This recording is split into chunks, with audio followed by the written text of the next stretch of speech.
আজ আলোচনার মূল বিষয়বস্তু কি? নামাজ। আরবিতে এটাকে বলা হয় সালাত। সালাত মানে হচ্ছে টমেটোর সালাত নাকি? না, সালাত মানে হচ্ছে নামাজ। নামাজ কাকে বলে, নামাজের ব্যাখ্যা কি, নামাজের গুরুত্ব কি, নামাজ নিয়ে ফুল স্পিচ আজকে দেওয়া ট্রাই করব। সালাহ means literally connection, link or communicate. নামাজ মানে হচ্ছে সম্পর্ক। মুখস্থ করা শুরু করেন যুবক ভাইরা, মুরব্বীরা। নামাজ মানে সম্পর্ক, নামাজ মানে কানেকশন, নামাজ মানে link. The person who practices salah in every single day, he is actually maintaining a strong and continuous connection with Allah subhanahu wa ta'ala through the act of ritual prayers. যে বান্দা পাঁচ ওয়াক্ত নামাজ পড়ে, দুনিয়ার সঙ্গে তার সম্পর্ক খারাপ হলেও রবের সঙ্গে তার সম্পর্ক খারাপ হইতে পারে না। ঠিক কিনা বলেন? সালাহ মানে হচ্ছে সম্পর্ক। সেকেন্ড মিনিং, সালাহ মিন্স টার্ন ফেস। এই দিকে তাকান, আমার চেহারা দিকে তাকান। আমি তাকিয়ে আছি ডান দিকে, তাকাইলাম এই দিকে, এটা হচ্ছে সালাহ। এই দিক তাকিয়ে আছি, তাকাইলাম এই দিকে, সালাহ। ইট মিনস টার্ন ফেস, মুখ ঘোরানো। যেমনটা কোরআনে আল্লাহ তাআলা বলেছেন। আল্লাহ বলছেন, ইন্নী ওয়াজ্জাহতু ওয়াজহিয়া লিল্লাযী ফাতারাস সামাওয়াতি ওয়াল আরদা হানিফা ওয়া মা আনা মিনাল মুশরিকিন। ইব্রাহিম আলাইহিস সালাম বলেছেন, আল্লাহ, আমি আমার মুখ ফিরালাম আকাশ এবং জমিনের মালিকের দিকে।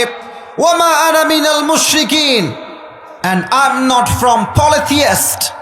আমি কোনো মুশরিক নই, আমি কোনো শিরিককারী নই। আমার মুখ ফিরিয়েছে আমি এক সত্তার দিকে। আওয়াজ দিয়ে বলেন সবাই, তিনি কে? অথবা সালাত অর্থ হচ্ছে গেট ক্লোজার, কাছে যাওয়া। আমরা কি রবের কাছের বন্ধু হতে চাই না? তো আস্তে কইলে কি ওয়াজ করা যায়? আচ্ছা, আবার চান্স দিচ্ছি। আমরা কি রবের কাছের বন্ধু হতে চাই না? একটা বাস্তবতা দেখেন কুড়িগ্রামের ভাইরা, আমাদের জীবনটা কতটা বৃথা। যার সঙ্গে সম্পর্ক সবচেয়ে খারাপ হওয়া দরকার, তার সঙ্গে আমাদের সম্পর্ক সবচেয়ে ভালো। আর যার সঙ্গে সম্পর্ক সবচেয়ে ভালো হওয়া দরকার, তার সঙ্গে আমাদের সম্পর্ক সবচেয়ে খারাপ। যুবক ভাইরা, ঠিক কিনা বলো? তোমাকে করেছি পর দুনিয়া বুকে, দুনিয়া করেছে পাপী মরি ধুকে ধুকে। ঠিক কিনা বলেন? পরিণতি হবে কি, পরিণতি হবে কি, মালাকুল মত আমার আসবে যেদিন। ঠিক কিনা বলেন যুবক ভাইরা? যেই দিন মালাকুল মত আসবে, সেই দিন আমরা বুঝবো যে রবের সঙ্গে সম্পর্ক সবচেয়ে বেশি ভালো হওয়া দরকার ছিল। ঠিক কিনা বলেন? নামাজ অর্থ হচ্ছে মুখ ফিরানো। এবার আসুন নামাজ নিয়ে কিছু কথা বোঝার ট্রাই করি। আচ্ছা, একটা কথা বলেন তো, পাঁচ ওয়াক্ত নামাজ এটা কি সুন্নত নাকি ফরজ? বুঝি নাই তো। সুন্নত নাকি ফরজ? ফরজ কেন হলো? প্রশ্ন, উত্তর আমি দিচ্ছি, বাধানোর জন্য বলি নাই, প্রশ্নের উত্তর আমি দিচ্ছি। দেখেন, আচ্ছা, আপনাদের যাদের বউ আছে, আপনি যদি বউকে বাদ দিয়ে আর এক জায়গায় কন যে জান আই লাভ ইউ, আপনাকে বুঝতে হবে আপনি লুচ্চা নাম্বার 1। আমার বউ, আমি আমার বউকে ভালোবাসবো, অন্য কাউকে ভালোবাসা যাবে না। তো আচ্ছা বলেন তো, এই যে আমার নাকটা, এই নাকটা আমাকে কে দিয়েছে? আবার বলেন, কে দিয়েছে? এই হাত আমাকে কে দিয়েছে? এই যে অক্সিজেনটা নিলাম, এইটা আমাকে কে দিয়েছে? সবই তো আল্লাহ তাআলা দিয়েছেন। তো আমি যদি কাউকে সেজদা করি, এই সেজদার যোগ্য মাজার নয়, এই সেজদার যোগ্য একমাত্র আমার রব। ঠিক কিনা বলে? মাজারে তো আজকাল মেয়েরা গিয়ে বলে, বাবা আমাকে একটা ছেলে দেন, আমাকে একটা মেয়ে দেন। আছে না? আছে না? আছে না? আছে না? আচ্ছা, মাজারে দেখবেন যে ওই যে ভাইরা আমার দাঁড়ায় আছে পেছনে, দেখবেন যে এন্ট্রি গেট, যেটা এন্ট্রি গেট, ফ্রন্ট গেট, এই ফ্রন্ট গেটে দেখবেন কিছু ফকির থাকে, দেখবেন ওদের হাতে থালা থাকে, বোঝা যায় তো। আপনি যখন মাজারে ঢুকেন তখন দেখবেন যে ফকিরটা এমনি হাত পেতে থাকে। তো আপনি কি বুঝলেন এর দ্বারা? একটা মেসেজ আছে। ফকিরটা বোঝায় যে আরে পাগলা, তুই তো পুরো বছরে আসলি মাত্র একবার, আর আমি ফকির তো পুরো বছর মাজারেই আছি। তো বাবা যদি কিছু দিতেই পারতো, তোর আগে আমি বড়লোক হয়ে যেতাম। বুঝলে বুঝপালা, না বুঝলে? ফকির বুঝায় দেয় যে মাজারের দেওয়ার মালিক নয়, মাজারের পীর দেওয়ার মালিক নয়, দেওয়ার মালিক একজন, তিনি কে? অতএব if you want to prostrate to anybody, Allah is the only one who is worthy of it. যদি আপনি সেজদা করতেই চান, সেজদার মালিক এক সত্তা, তিনি কে? এবার বলেন, নামাজ এই জমিনে কায়েম হোক ফরজ হিসেবে, বিধান হিসেবে, এটা আমরা সবাই চাই কি চাই না? আমাদের যিনি এখন প্রধান উপদেষ্টা আছেন ডক্টর ইউনূস সাহেব, আমাদের সবাইকে জানতে হবে আল্লাহ তাআলা কোরআনে কি বলেছেন। আল্লাহ বলেছেন, আল্লাযীনা ইম্মাক্কান্নাহুম ফিল আরদি আকামুস সালাহ ওয়া আতাউয যাকাহ ওয়া আমারু বিল মা'রুফ ওয়া নাহাউ আনিল মুনকার। When someone becomes the Prime Minister of a country, the first thing he does is make salah compulsory. যখন কোন মানুষ কোন দেশের প্রধানমন্ত্রী হবে, তার প্রথম কাজ আল্লাহর জমিন, আল্লাহর বিধান, নামাজকে বাধ্যতামূলক করে দেওয়া। যুবক ভাইরা, এটা আমার কথা নয়, এটা আল্লাহর কথা। এই যে আপনাদের কুড়িগ্রাম, রংপুর, নীলফামারী কিছু অফিস আছে না? আছে কি না বলেন সবাই? ব্যাংক আছে না? আদালত আছে না? থানা আছে না? স্কুল আছে না? আচ্ছা দেখেন তো, আগামীকাল সরকার থেকে আইন পাশ করা হবে, শুধু বলছি এক্সাম্পল হিসেবে, যে আগামীকাল থেকে বাংলাদেশে যত স্কুল আছে, যখনই জোহরের আজান হয়ে যাবে, স্কুলের হেড টিচার হবেন ইমাম। কালকে ঘোষণা হবে যতগুলো কলেজ আছে কুড়িগ্রামে, রংপুরে, পুরো বাংলাদেশে, যখনই জোহরের আজান হয়ে যাবে কলেজের হেড টিচার হবেন ইমাম।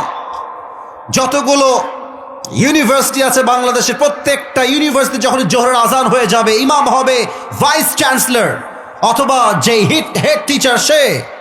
প্রত্যেকটা থানার ওসি হবে ইমাম, প্রত্যেকটা আদালতের জজ হবে ইমাম, প্রত্যেকটা অফিসে বস হবে ইমাম। এই যদি হয় দেশের দৃশ্য, সুদ থাকবে? বোঝেন নাই? ঘুষ থাকবে? বঙ্গভবন যখন সংসদ ভবনে সংসদ চলবে, আজান হয়ে যাবে, দেশের প্রধানমন্ত্রী হবে সমস্ত এমপি মন্ত্রীদের ইমাম। এটা এখন সম্ভব, আগে তো সম্ভব ছিল না। আগে তো বেড়ি মানুষ ক্ষমতায় ছিল। যুবক ভাইরা, কি একটা অবস্থা চিন্তা করেন। যার সময় বলতেছে যে আমার অন্যায়টা কি, আমার দোষটা কি?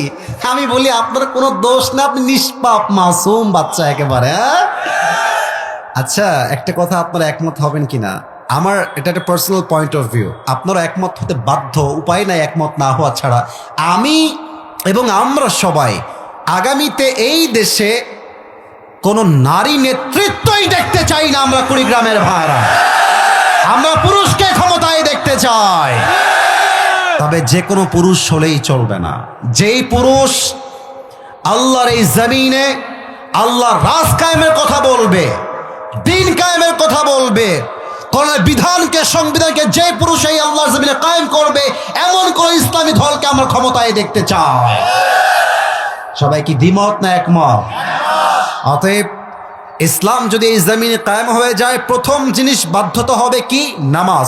অফিসে কাজ করবে, লেখা থাকবে অফিসের মেইন গেটে, এই অফিসে চাকরি করতে হলে নামাজ বাধ্যতামূলক। যে স্টাফ নামাজ পড়ে না তার চাকরি আউট হয়ে যাবে। এটা যদি লেখা থাকে ফ্রন্ট গেটে, আমি সাক্ষী দিয়ে বলছি যুবক ভাই, আল্লাহকে সাক্ষ্য রেখে বলছি, অফিসের প্রত্যেকটা স্টাফ বাধ্যতামূলক নামাজি হয়ে যাবে। ঠিক কিনা বলেন? 3 নাম্বার কথা। 4 নাম্বার কথা বড় মারাত্মক কথা, এটা বুঝলে আপনার জীবনটা পরিবর্তন হবে বলে আমি আশা রাখছি। বলেন তো সবাই, নামাজটা একা পড়া উত্তম না জামাতে পড়া উত্তম? জামাতে পড়া উত্তম। আর একটা প্রশ্ন করছি, আল্লাহ তাআলা বলেছেন, এটা আমার কথা না, এটা আল্লাহর কথা, আমি আয়াতটা বের করেই পড়ছি। 21 নম্বর পারার ঠিক 1 নম্বর পৃষ্ঠায় আল্লাহ তাআলা বলেছেন, ইন্নাস সালাতা তানহা আনিল ফাহশাই ওয়াল মুনকার। If you perform the salah in every single day, salah will protect you from every kind of adultery things. যে 5 ওয়াক্ত নামাজ ঠিকঠাক পড়ে তাকে নামাজ সমস্ত অন্যায় কাজ থেকে বাঁচিয়ে দেয়। সুবহানাল্লাহ পড়ে সবাই। আপনারা সবাই আল্লামা দেলোয়ার হোসেন সাঈদী হুজুরের নাম শুনেছেন না? আমরা তো কত পরে আসছি, আজহারী সাহেব তো অনেক পরে আসছেন। আসলে এই মাঠ প্রথমত তৈরি করেছেন সাঈদী সাহেব, এটা আমরা বলতে বাধ্য, বলতেই হবে, এটাই বাস্তবতা যুবক ভাইরা, ঠিক কিনা বলেন? আজহারী সাহেব তো অনেক পরে আসছে, আর আমি তো আরো পরে আসছি। শোনেন, একটা কথা মাথায় রাখবেন, এই দেশের কালচারটা হচ্ছে যে যখন ফেমাস মানুষ তাকে নিয়েই পড়ে থাকে। বাট বুঝতে হবে, প্রকৃতপক্ষের তাফসির যদি কেউ এই মাহফিলে করে থাকে, তার প্রথম নাম হবে আল্লামা দেলোয়ার হোসেন সাঈদী হুজুর। যুবক ভাইরা, সেই দিন আমি ওই ঢাকায় যাচ্ছিলাম কোনো একটা কাজে। তো ঢাকায় যাওয়ার সময় প্রোগ্রাম থেকে আমি ইউটিউবে গেলাম, ইউটিউব ওপেন করে দেখলাম যে ওখানে একটা ওয়াজ আসছে, নামাজের গুরুত্ব, সাঈদী সাহেবের ওয়াজ। আমি ওপেন করলাম, পুরো ওয়াজটাই শুনলাম, বাট যে চ্যাপ্টারটা এখন বলছে পরিপূর্ণ সাঈদী সাহেবকে আমি শুনেছিলাম যে উনি বললেন যে নামাজ যদি অশ্লীল কাজ থেকে আপনাকে বাঁচায়, তাহলে আমরা দেখতে পাই যে অনেক মানুষ আছে নামাজ পড়ে এখনো দাড়ি কাটে, নামাজ পড়ে এখনো সুদ খায়, মেয়েরা নামাজ পড়ে আবার বেপরদায়ও চলে, অনেক মহিলা নামাজও পড়ে আবার মাগরিব পরে টিভির সামনে বসে বসে নাটক, হিন্দি সিনেমাও দেখে। যুবক ভাইরা, তাহলে বলেন আগে একটা কথা ক্লিয়ার হন, আল্লাহর কথায় কি কোনো ভুল হতে পারে? না, আমি শুনি নাই তো, জোরে বলতো, আল্লাহর কথায় কোনো ভুল হতে পারে? পারে না। তো ব্যাখ্যা কি হবে? আল্লাহ বললেন নামাজ তো অন্যায় থেকে বাঁচায়, আমরা তো বাঁচতে পারতেছি না। উত্তর 3টা। 1, উনি বললেন নামাজ আমরা পড়ি, নামাজের মতো আমরা নামাজ পড়ি না। আল্লাহু আকবার কোন মতে, আল্লাহু আকবার, সামি আল্লাহু লিমান হামিদা অনেকে কয়ই না। আল্লাহু আকবার ঢিপ মেরে 4 রাকাত নামাজ লাগবে 10 মিনিট, 3 মিনিটে শেষ করে দেয়। যুবক ভাইরা, ঠিক কিনা বলো? নামাজটা নামাজের মতো আমরা পড়ি না। আচ্ছা, আপনারা এখানে কেউ কি হাজী সাহেব আছেন? 2 একজন? আচ্ছা, আমি কিন্তু নিজেও একজন এমন ব্যক্তি যে মদিনায় গিয়েছি, মক্কাতেও গিয়েছি, নবীজির রওজাতে সালাম পেশ করে আসছি। মনে চায় না আপনাদের সবার গো? নবীজির রওজায় গিয়ে সালাম পেশ করতে মনে চায় না সবার? আমি দোয়া করি আল্লাহ সবাইকে জীবনে একবার হলো নবীজির রওজায় গিয়ে সালাম পেশ করার তৌফিক দান করো। সকলে পড়া আমিন। মনে বড় আশা ছিল যাব মদিনায়, পড়েন সবাই। মনে বড় আশা ছিল যাব মদিনায়, সালাম আমি করব গিয়ে, সালাম আমি করব গিয়ে নবীর রওজায়। মনে বড় আশা ছিল যাব মদিনায়, পড়ামে। আরব সাগর পাহাড়ি দেহব নাই কো আমার তোরি, পাখি নই যে উড়ে যাব ডানাতে ভর করি, ঠিক কিনা বলেন? আশায় আছে সম্বল নাই, আশায় আছে সম্বল নাই, কি করি উপায়। মনে বড় আশা ছিল যাব মদিনায়, পড়ামে। তো যেটা বলছিলাম আমার কলিজার টুকরা যুবক ভাইরা, আমার নবী করিম সাল্লাল্লাহু আলাইহি ওয়াসাল্লামের রওজায় আমি নামাজ পড়েছি, মক্কায় আমি নামাজ পড়েছি, কাবার সামনে নামাজ পড়েছি। ইমাম সাহেব যখন তেলাওয়াত করে ইমাম সাহেব নিজেও কাঁদে, মুসল্লিরাও কাঁদে। কারণ কি? তারা যা পড়ে আরবি ভাষা তারা বোঝে, আমরা কিন্তু বুঝি না। আলহামদুলিল্লাহি রাব্বিল আলামিন আর রহমানির রহিম, কে কয়জন আছে যে অর্থ বোঝে? ইযা জাআ নাসরুল্লাহি ওয়াল ফাth, অর্থ কয়জন বোঝে? অনেকেই বোঝে না। ইন্না আ'তাইনাকাল কাউসার, অর্থ কয়জন বোঝে? পড়ি, অর্থ বুঝি না। আমাদেরকে পড়তেও হবে, অর্থও জানতে হবে, তবেই নামাজে মনোযোগ বাড়বে। ঠিক কিনা বলে? নাম্বার 2, আমরা অর্থ বুঝি না। নাম্বার 3, নামাজ পড়ছে যুবক, আল্লাহু আকবার, সূরা ফাতিহা পড়ছে আর ভাবছে আমার বিয়েটা কবে হবে, শীতকাল তো পার হয়েই গেল, আমার কি বউ কপালে জুটবে না নাকি। নামাজ পড়ছে এখানে, দেহ আছে এখানে, মন আছে আর এক জায়গায়। ঠিক কিনা বলে? এই নামাজ আপনি কিয়ামত অবধি পড়লো, আপনার নামাজ দিয়ে আল্লাহর 2 পয়সা কোনো ফায়দা হবে না, আর এই নামাজ দিয়ে অন্যায় থেকেও বাঁচা যাবে না। অতএব আল্লাহর কথা ঠিকঠাক আছে, বাট আমাদের নামাজ as it is should be, it is not like that. এটা যেমন হওয়া দরকার, আমরা এক চুল পরিমাণ নামাজকে সেই পরিমাণ আদায় করতে পারছি না যুবক ভাইরা। ঠিক কিনা বলে? নামাজে মনোযোগ কাকে বলে? একটা হাদিস ঘটনা শোনাচ্ছি, দেখেন। আল্লাহর হাবিব যুদ্ধ থেকে কামব্যাক করছেন মদিনার দিকে। রাত বাজে প্রায় 2টা থেকে 3টা, গভীর অন্ধকার রাত। আল্লাহর হাবিব বললেন সাহাবা একরামদেরকে, তোমরা সবাই ঘুমিয়ে যাও। আর 2জন সাহাবী, এই তোমরা 2জন দাঁড়াও। 2জন সাহাবীকে দাঁড়িয়ে বলছে, তোমরা পাহারা দিবা, এদিকে ওদিকে কেউ না, এদিকে তোমরা পাহারা দিবা, আমরা ঘুমাবো, আমরা উঠবো, তোমরা আবার ঘুমাবা। তো সবাই ঘুমায় গেছে, নবীও ঘুমায় গেছে। 2জন সাহাবী পাহারায় আছে। তো একজন সাহাবী ডাক দিয়ে বলছে, ভাই এক কাজ করেন, আপনিও ঘুমায় যান, আমি পাহারা দেই, একটু পরে আমি উঠে যাব, আপনি ঘুমায় যাবেন, উভয়ের সমান সমান হবে, উভয়েরই ঘুম হবে, নো প্রবলেম এট অল, আপনি ঘুমায় যান। তাহলে বাকি থাকলো আর কয়জন? বলেন সবাই, কয়জন? একজন। তো ও বসে আছে পাহারা দেওয়ার জন্য। হঠাৎ করে সে ভাবছে যে বসে থেকে কি করব, নামাজে দাঁড়ায় যাই। আল্লাহু আকবার, নামাজ দাঁড়িয়ে গেছে। লম্বা একটা দেহ, দূর থেকে কাফেররা দেখছে একজন বিশাল লম্বা দেহের মানুষ, দূর থেকে আবজা আবজা স্পষ্ট দেখা যায় না। কাফেররা কেউ বলছে এটা গাছ দাঁড়িয়ে আছে, আবার কেউ বলছে মানুষ দাঁড়িয়ে আছে। এক কাফের ডাক দিয়ে বলছে, শোনো, এটা কি গাছ না মানুষ, চেক করবার জন্য তীর নিক্ষেপ করো। বিশাল দূর থেকে এইম করে তীর নিক্ষেপ করেছে। প্রথম তীর তার ডান বাহুতে এসে লেগেছে, বাট নামাজে এতটা মনোযোগ ছিল, তীরের আঘাত যে লেগেছে, নামাজের স্বাদ এত বেশি ছিল, প্রথম তীরের আঘাত সে টেরও পায় নাই। জোরে পড়ে সবাই সুবহানাল্লাহ।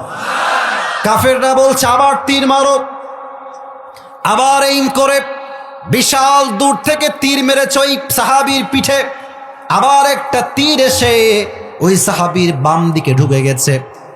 তখন রক্ত গল গল করে আল্লাহর জমিনে রক্তগুলো পড়তে শুরু করেছে। ওই সাহাবী নামাজ জলদি শেষ করে দিয়েছে। নামাজ শেষ করে আরেকজন যে সাহাবী ঘুমিয়ে আছে তাকে ডাক দিয়ে বলছে, ভাই ওঠো ওঠো। ওই সাহাবী উঠে দেখছে অবাক করা অবস্থা, তার 2 পেটে 2 তীর ঢুকে আছে, রক্তগুলো গল গল করে পড়ছে। ওই সাহাবী ডাক দিয়ে বলছে, ভাই কি হলো, কেমনে এইটা হলো? এই সাহাবী ডাক দিয়ে বলছে, ভাইজান আমি যখন নামাজ দাঁড়ায় গেলাম, প্রথম তীর মেরেছে, আমি টেরই পাই নাই। সেকেন্ড তীর যখন মেরেছে, রক্তের ফোঁটা গলতে গলতে আমার পাপ দিয়ে চলে আসছে। আমি চিন্তা করলাম নামাজের মাঝে এমন আমার স্বাদ ছিল, আল্লাহর নবীর জীবন যদি আমার দায়িত্বে না থাকতো, নামাজে এত স্বাদ ছিল আমার। সাহাবা একরামরা বলছে, যদি আমার পিঠে হাজার হাজার তীর নিক্ষেপ করা হতো, যতক্ষণ পর্যন্ত আমার রুহে একটা জান ছিল, ততক্ষণ পর্যন্ত আমি নামাজটাই ছাড়তাম না। শুধুমাত্র নবীর জীবনটা আমার দায়িত্বে আছে, একটাই কারণে, নবীর জীবন যেন কোনো ক্ষতি না হয়ে যায়। এই জন্য আমি সবার আগে খুব দ্রুত নামাজ শেষ করে দিয়েছি। আল্লাহু আকবার। কি নামাজ! তীর ঢুকেছে, he didn't realize, he didn't feel that pain, যেখানে তীর আছে এখানে তীর আছে। নামাজ কতটা মনোযোগ ছিল তাদের। আমার প্রিয় নবীজি যেদিন অসুস্থ হলেন, জীবনের শেষ শেষ মুহূর্ত, ইন্তেকালের দিনে ফজরের সময় নবীজির এশারের সময় প্রচণ্ড জ্বর। আল্লাহর হাবিব জ্বরে বিছানার থেকে উঠতে পারছেন না। কয়টা হাদিস বলবো নামাজ নিয়ে আপনাদেরকে, ওয়াজ শুনবেন না আজকে আপনারা সবাই? যদি আমি একটু 12টার পরে ওয়াজ করি, থাকবেন না আপনারা সবাই? আমি টাইম দিয়েছি 12টা পর্যন্ত, অর্থাৎ 1 ঘন্টা। বাট আসলে কি জানেন, সব জায়গায় নিয়ম দিয়ে ওয়াজ হয় না, মাঝে মাঝে ভালোবাসার জন্য নিয়মটা ভাঙতেও হয় যুবক ভাইয়ারা। আল্লাহর হাবিব জ্বরে এতটা কষ্টে আছেন, নামাজ পড়তে যে উঠবেন শক্তি নাই, শুয়ে আছে জ্বরে। আবু বকর রাদিয়াল্লাহু তাআলা আনহু নবীর অপেক্ষায় আছে, নবী কখন আসবে নামাজ পড়াবার জন্য। দাঁড়িয়ে দাঁড়িয়ে অপেক্ষা করতে করতে নবীজি নামাজ পড়াতে আসছেন না। আবু বকর নিজে ইমাম হয়ে দাঁড়িয়ে গিয়েছে, আল্লাহু আকবার, কিরাত পড়ছে নামাজের মাঝে। আলহামদুলিল্লাহি রাব্বিল আলামিন আর রহমানির রহিম মালিক ইয়াউমিদ্দিন ইয়াকা না'বুদু ওয়া ইয়াকা নাস্তাঈন ইহদিনাস সিরাতাল মুস্তাকিম। এই মধুর কণ্ঠে তেলাওয়াত করছেন আর নবীর কানে সে আওয়াজ গিয়েছে। নবীজি ডাক দিয়ে বলছেন, আয়েশা নামাজ কে পড়াচ্ছে আমাকে বলো। আয়েশা ডাক দিয়ে বলছে, রাসূলুল্লাহ ইয়া হাবিবাল্লাহ, নামাজ আমার প্রিয় আব্বাজান পড়াচ্ছে। বলছে, এদিকে আসো, আমার কাছে আসো, আমাকে একটু উঠাও। নবীজির পিঠে হালকা হাত দিয়ে আয়েশা উঠিয়েছে। জানালার কাছ থেকে নবীজি দেখছে জামাতে নামাজ পড়ছে। নবীজির 2 চোখ বেয়ে বেয়ে বেয়ে বেয়ে পানি পড়ছে। আয়েশা বলছে, নবী হে, আপনার 2 চোখের কোঠায় পানি কেন? সাহাবায়ে কেরাম তো নামাজই পড়ছে, আপনি কাঁদছেন কেন? আল্লাহর হাবিব বলছেন, এই যে জামাতের নামাজটা আমি নবীজি দেখছি, এই জামাতকে কায়েম করবার জন্য আমি নবীজির দাঁত শহীদ হয়ে গেছে। আবার উহুদের ময়দানে দান্দান মুবারক শহীদ হয়েছে। হাজার হাজার সাহাবীর জীবনের বিনিময়ে, রক্তের বিনিময়ে, শহীদ হওয়ার বিনিময়ে আল্লাহর জমিনে আল্লাহর জামাত কায়েম হয়েছে। যুবক ভাইরা, ঠিক কিনা বলে? আমি সেই জিনিসটা দেখে কষ্টে হাসছি না, আমি সুখে হাসছি যে আমার আল্লাহর দেওয়া বিধান জামাত কায়েম হয়ে গেছে। এশারের নামাজ হয়ে গেল, ফজরের নামাজের সময় আসলো। ঠিক ফজরের নামাজের পরে জিব্রাইল আসছে, এসেই দরজায় দাঁড়িয়ে আছে। বলছে, জিব্রাইল আসো ভেতরে, আহলান সাহলান, এদিকে আসো। এসেই বলছে, আসসালামু আলাইকা ইয়া রাহমাতাল লিল আলামিন, নবী হে, আপনার উপর সালাম। আল্লাহ নিজেই আপনাকে সালাম পাঠিয়েছে। নবী, আপনি কেমন আছেন? নবীজির গায়ে প্রচন্ড জ্বর, জ্বরে আক্রান্ত প্রিয় নবীজি। নবীজি কি বলছে আপনারাও বলবেন। নবীজি বলছে, আলহামদুলিল্লাহ। আপনারা এইভাবে বলবেন, জোরে বলেন। আপনারা সবাই কেমন আছেন? আপনারা সবাই কেমন আছেন ভাই? মেসেজ কি? খারাপ থাকি আর ভালো থাকি, টাকা থাক বা না থাক, অভাব হোক কিংবা সুখ হোক, অলওয়েজ সবাইকে পড়তে হবে আলহামদুলিল্লাহ। এবার জিব্রাইল বলছে, নবী হে, আমি তো আজকে একা আসি নাই, মেহমান আসছে। মেহমান? মেহমানটা আবার কে? নিয়ে আসো, যাও। মেহমান আসছে, এসেই বলছে, আসসালামু আলাইকা ইয়া রাহমাতাল লিল আলামিন, নবী হে, আপনার উপরে সালাম। আনা মালাকুল মউত, আমি রবের পক্ষ থেকে প্রেরিত মালাকুল মউত, আল্লাহ আমাকে পাঠিয়েছে ইয়া রাসূলুল্লাহ।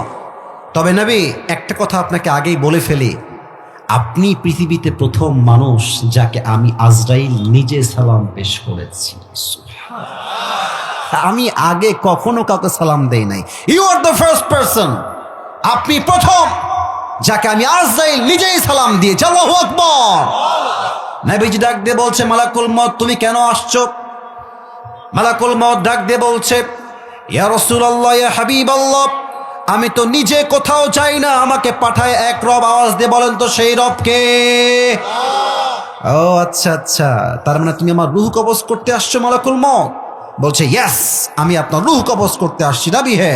তবে হ্যাঁ, একটা কথা, আমার রব বলেছেন, এই মালাকুল মউত, খবরদার, হাদা হাবিবি, এটা আমার হাবিব, বেয়াদবি করবি না, খবরদার। আগে গিয়ে বলবি, নবী আপনি কি যেতে চান না থাকতে চান?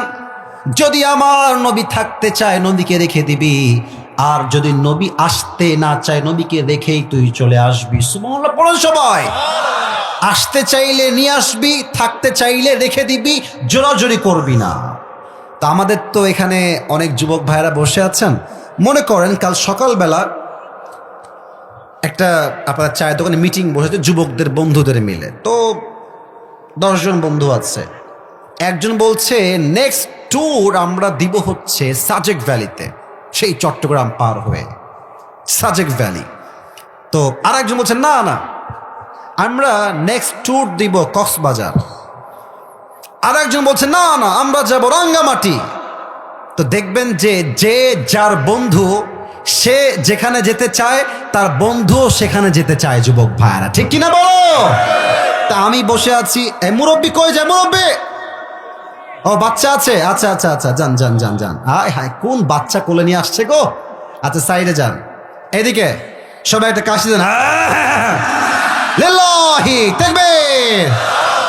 তো আমার বন্ধু যদি বলে কক্সবাজার যাব, আমার বন্ধু আমার দিকে তাকায় বলবে আসিফ কিরে তুই কোন দিক যাবি?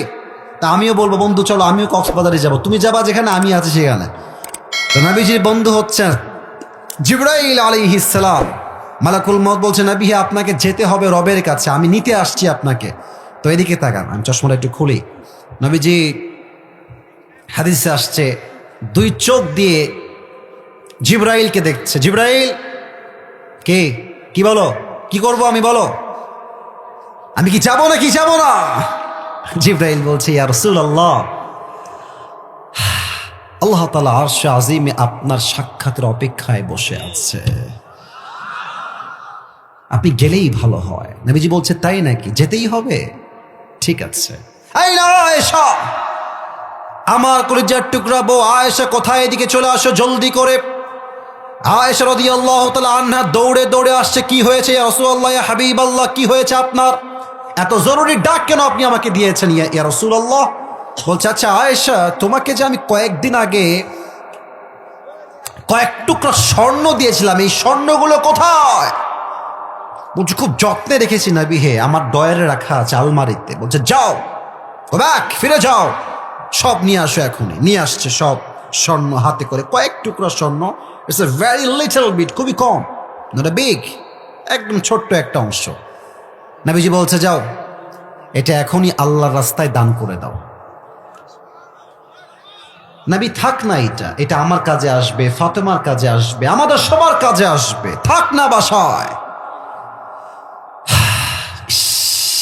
নবীজি বলছে আয়েশা, আমি আমার রবের সঙ্গে এমন অবস্থায় সাক্ষাৎ করতে চাই যে অবস্থায় আমি নবীর কাছে এক চুল পরিমাণ কোনো সম্পদের পাহাড় ছিল না। সুবহানাল্লাহ।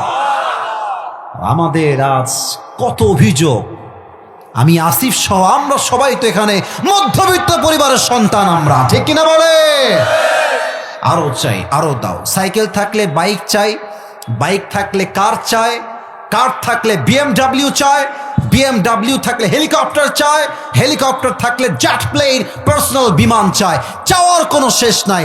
আর কিছু কিছু মেয়ের চাহিদা এত খারাপ আজকে এই বাংলাদেশে, এরা আইফোন 16 প্রো ম্যাক্স পাওয়ার জন্য কক্সবাজার পর্যন্ত চলে যায়। যুবক ভাইরা, চাহিদার কোনো শেষ নাই আমাদের মাঝে।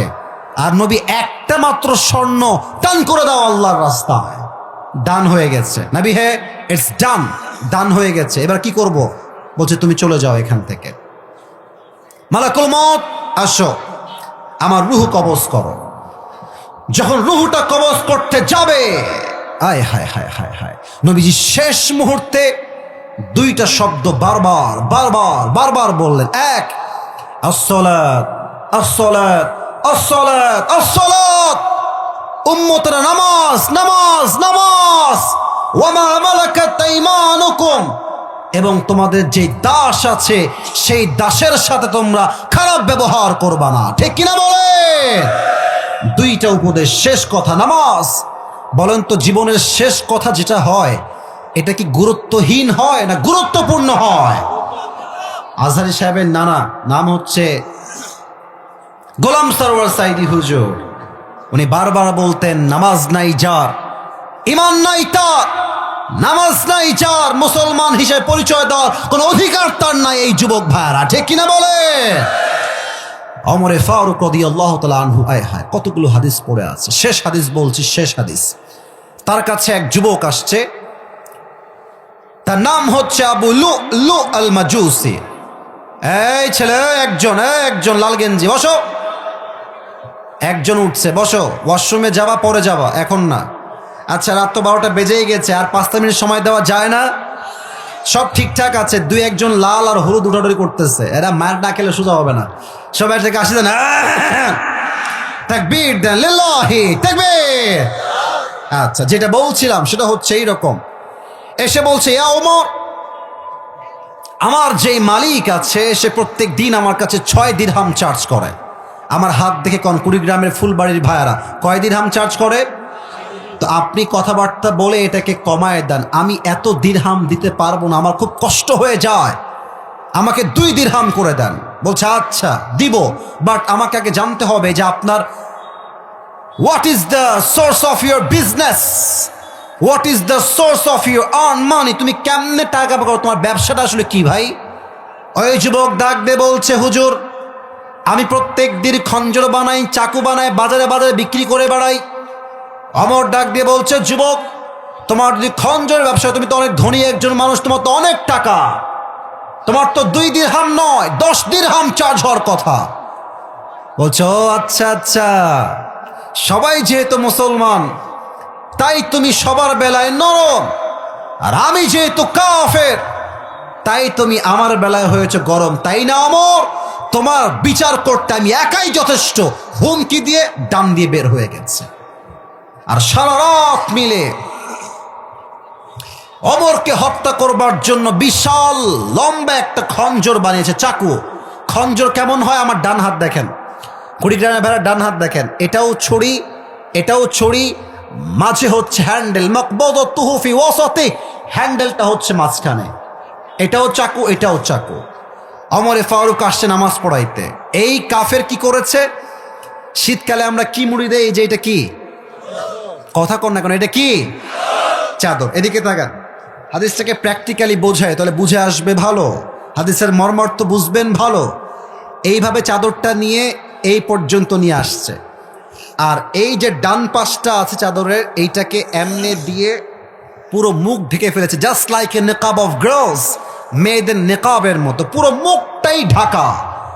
আর বিশাল লম্বা খঞ্জরটা পেটের ডান দিকে দিয়েছে, ঢেকে রেখেছে।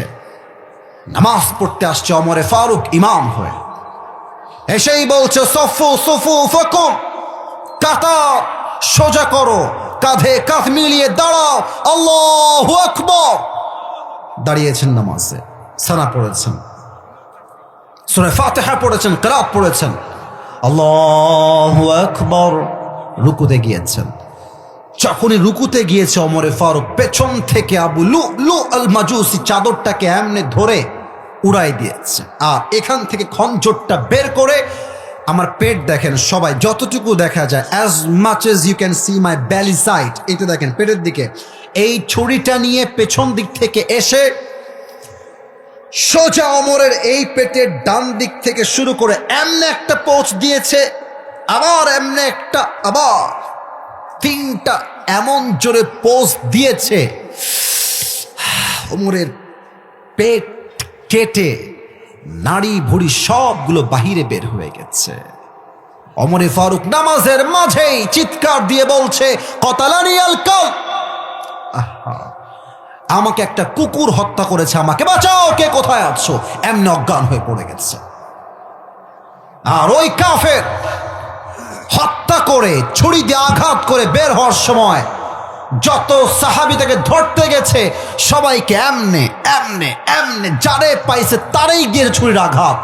হাদিসে আসছে 7 জন সাহাবী তার ছুরির আঘাতে জায়গায় জায়গায় স্পট ড্যাম, জায়গায় শেষ, জায়গায় মারা গেছে, শহীদ হয়ে গেছে। ওমরে ফারুক অজ্ঞান হয়ে গেছে। সাহাবা একরাম তুলে ডানে নিয়ে আসছে, ডাক্তাররা সব দৌড় দিয়ে আসছে, ওমরের কি হলো, ওমরকে বাঁচাও। পানি নিয়ে আসছে, পানিটা আমার দিকে তাকান, দুই পিঠ এখানে হাত দিয়ে দুই পাশে হালকা করে ওমরকে তুলেছে, আর দুইটা ঠোঁট হালকা করে ফাঁক করে এই ঠোঁটের ফাঁকা দিয়ে পানি দিয়েছে। তো ওমরের পেটটা এমনভাবে কেটে গেছে, কুড়িগ্রামের ভাইয়েরা, পানিটা যখন ঢুকেছে গলা দিয়ে নেমে বুক দিয়ে নেমে পুরো পেট এমনভাবে কেটে গেছে, পানিগুলো সব বুক দিয়ে নেমে পেট দিয়ে গল গল করে বাহিরে বের হয়ে গেছে, পানি একটাও থাকে নাই। দুধ নিয়ে আসো ওমরের জন্য, দুধ নিয়ে আসছে, দুধ দিয়েছে, দুধ গলা দিয়ে ঢুকে বুক দিয়ে নেমে পুরো পেট কেটে ফেড়ে গেছে, সবগুলো দুধ গল গল করে পেট দিয়ে বাহিরে বের হয়ে গেছে। হায় হায় হায় হায়, এই দৃশ্য দেখে সাহাবা একরামদের চোখে অঝরে অঝরে পানি ঝরছে। হায় হায় হায় হায়, অর্ধজাহানের খলিফা, এমন এক শাসক যার শাসন আমলে বাঘ আর হরিণ এক ঘাটে পানি পান করেছে। আল্লাহু আকবার। দুধগুলো সব পেট দিয়ে বের হয়ে যাচ্ছে, কিছুই থাকে না। সব সাহাবী বুঝে গেছে ওমরে Farooq is going to die very soon, সে আর হয়তো বাঁচবে না, শেষ সময়। হঠাৎ এক সাহাবী তাকায় দেখছে ওমরে ফারুক তার চোখটা এরকম মিটি মিটি হালকা করে খুলেছে, ভেরি লিটল বিট, একদম ছোট্ট করে। দৌড় দিয়ে আসে, ওমর মা লেখা, ওমর, হে ওমর আপনার কি হয়েছে, আপনি কি ঠিক আছেন কিনা, আপনার শরীর ঠিক আছে কিনা? ওমর কোনো কথা বলছে না, সোজা বলছে এদিকে আসো, আর এই ইঙ্গিত করছে কানের দিকে, কানটা মুখের কাছে নিয়ে আসো। ওই সাহাবী দৌড় দিয়ে এসে কানটা মুখের কাছে দিয়েছে, ভেবেছে হয়তোবা ওমরে ফারুক বলবে এই তুমি আমার রাজ্যকে দেখে রেখো, আমার বউকে দেখে রেখো, বাচ্চাকে দেখে রেখো। এই চিন্তা করে তার কানটা ওমরের মুখের কাছে নিয়েছে। আহা, ওমরে ফারুক একবারও সন্তানের কথা নয়, বউয়ের কথা নয়, বাবার কথা নয়, মায়ের কথা নয়, ওমরে ফারুক শেষ কথা বলছে আসল্লান নাস, আসল্লান নাস, আসল্লান নাস। এই সাহাবী, আমাকে আগে এটার উত্তর দাও, আমি যেই নামাজের ইমাম ছিলাম, আমার অজ্ঞান হওয়ার পরে সাহাবা একরাম কি সেই নামাজটা জামাতের সাথে আদায় করেছে কিনা? জোরে সোরে সুবহানাল্লাহ পড়তে পারলেন না আপনারা সবাই মিলে? আল্লাহু আকবার। একটা মানুষের পেট কেটে গেছে, নাড়ি ভুড়ি বের হয়ে গেছে, পুরো রক্তাক্ত জায়গা, মারা যাবে সে কিছুক্ষণ পরে। কোন সাহাবী যার দুনিয়াতেই জান্নাতের টিকিটটা কনফার্ম হয়ে গেছে? এই মানুষটা সব ভুলেছে, নামাজ ভুলে নাই।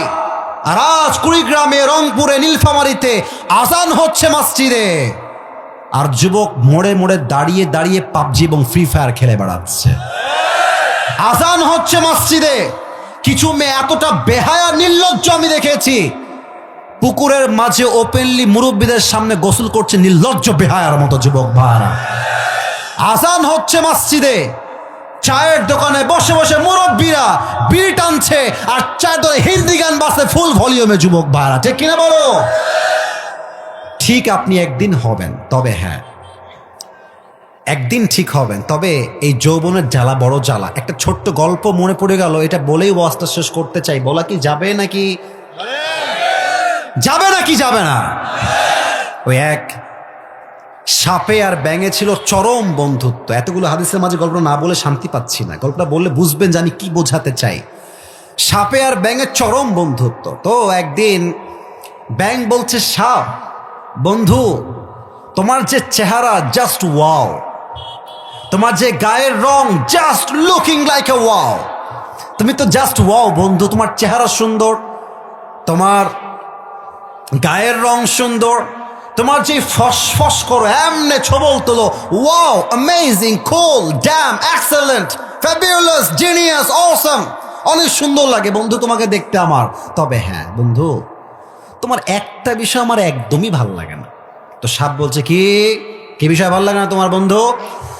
বলছে বন্ধু সবই ঠিকঠাক আছে, চেহারাও সুন্দর, রঙও সুন্দর, ফসফসও ঠিকঠাক, কিন্তু বন্ধু তুমি যখন রাস্তা দিয়ে হাঁটো তিরিং বিড়িং করে হাঁটো, এটা আমার ভাল লাগে না, সোজা হয়ে হাঁটা যায় না বন্ধু। সাপ বলছে বেয়াদব, এত বড় সাহস, তুই সাপের ভুল ধরিস? ফস করে উঠছে, খাইয়ে ফেলবে এখন, ফস করে উঠছে। ব্যাং বলছে, ও বাবা, এত প্রশংসা করলাম, একটাও ভাল লাগলো না, একটা বদনাম করলাম, গায়ে লেগে গেল তোমার বন্ধু। এক লাফ দিয়ে পড়ছে পুকুরের ভেতরে। আর এই যে সাপ ফস করে উঠেছে, এই পাশে ছিল এক রাখাল মামা। কে রে ফস ফস করলো? দৌড় দিয়ে আসছে, দেখছে মাশাআল্লাহ সাপ বাবাজি এমনে আছে। আর রাখালের হাতে ছিল বিশাল বড় এক লাঠি, বিসমিল্লাহ বলে জায়গাতেই শুরু করে দিয়েছে। মার শালাকে ধরে মারা শুরু করছে সাপকে। 5 মিনিটে মেরে একদম সমান সোজা করে ফেলছে। এখন 2 ঘন্টা পর ব্যাং বলছে, কি রে বন্ধু, কোনো ফসফস নাই, বন্ধু গেল কোথায়? ব্যাং উঠে আসছে পুকুর থেকে, দেখছে বন্ধু আমার ফসফস নাই, সোজা হয়ে আছে। কাছে গিয়ে দেখে, কি রে বন্ধু সোজা কেমনে হইল? দেখছে বন্ধুর ফেনা মেনা কিছু নাই, সব ফেনা বের হয়ে গেছে, জীবন্তই নাই, মরেই গেছে আমার বন্ধু। এবার ব্যাং সাপের লাশের কাছে এসে বলছে, বন্ধু সোজা তো আপনি হইলেন, তবে ফেনা থাকতে আর সোজা হইতে পারলেন না, ফেনা বের হয়ে আপনি সোজা হইলেন।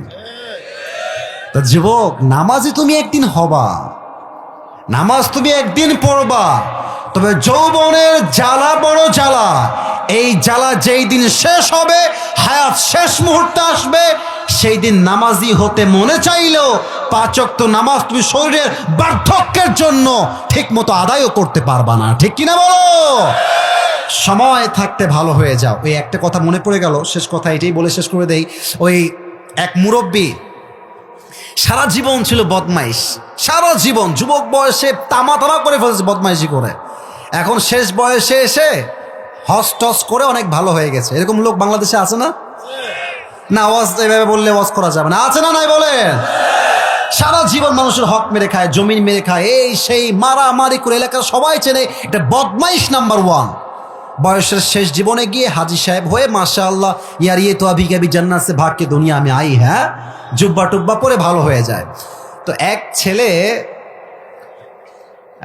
সাদা জুব্বা, পিচ্ছি বসো, এদিকে তাকান।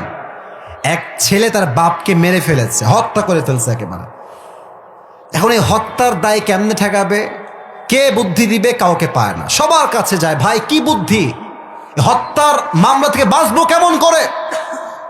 তো কেউ বুদ্ধি দিতে পারছে না। তো একজন মুরব্বী বলছে, শোন, এই যে আমাদের এলাকার আগে বদমাইশ ছিল একটা মুরব্বী, আগে খুব বদমাইশ ছিল, এখন ভালো হয়ে গেছে, ওর কাছে যা, ও একটা বুদ্ধি দিয়ে দিবে।